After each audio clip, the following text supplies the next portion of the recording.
Ito po mga ka-RSP, dito lamang po Sabado, natanggap natin ang malungkot na balita tungkol sa pagpanaw ng veterana actress at humanitarian na si Rosa Rosal sa edad na 97. Yan po ay inanunsya ng kanyang pamilya. Sa kanyang pagpanaw, isang malaking puwang ang iniwan sa ating industriya. Mga ka-RSP, maglaan po tayo ng sandaling katahimikan bilang paggunita at pag-aalala sa nag-iisang Rosa Rosal.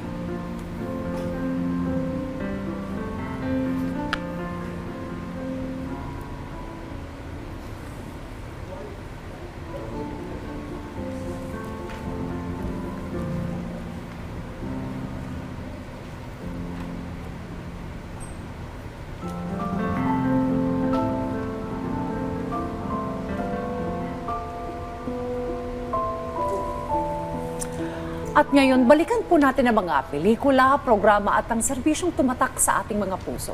Muli po nating sariwain ang mga alaala dito sa Pambansang TV kasama ang nag-iisang si Rosa Rosal. Panoorin po natin ito. Si Florence Lansang Danon, na mas kilala bilang Rosa Rosal, ang isa na marahil sa pinakasumikat at tumatak na artista sa Pilipinas. Kinilala siya sa larangan ng pag-arte at nabigyan ng iba't ibang pagkilala bilang isang aktres. Nag-umpisa siya sa pinilakang tabing noong 1940s. Umusbong ang kanyang kasikatan kasabay ng mga pinagbidahang pelikula gaya ng Anak Dalita, Badyaw at Biyaya ng Lupa. At siya ay nakatanggap ng Famous Best Actress Award para sa pelikulang Sonny Boy noong 1955.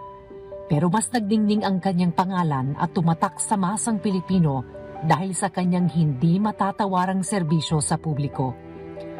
Kasabay ng kanyang career ay naging aktibo siya sa volunteer works at pagtulong sa Philippine National Red Cross simula noong 1948 hanggang sa tuluyan siyang ma-appoint at naglingkod bilang PNRC Governor. Ibinuhos niya ang kanyang dedikasyon sa pagsaserbisyo at pagtulong sa mga kababayan natin na nangangailangan ng dugo at iba pang tulong medikal.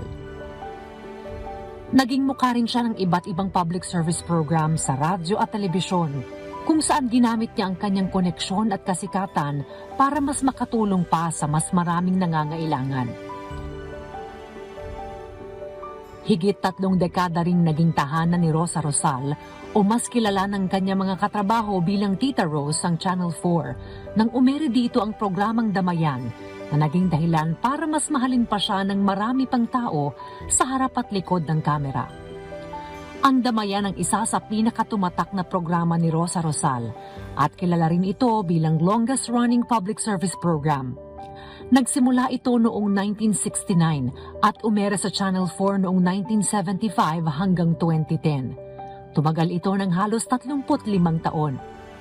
Sa pamagitan ng programang Damayan, ay tumutulong si Rosa Rosal sa mga may sakit, kapuspalad at iba pa nating kababayang may hirap at may pangangailangan.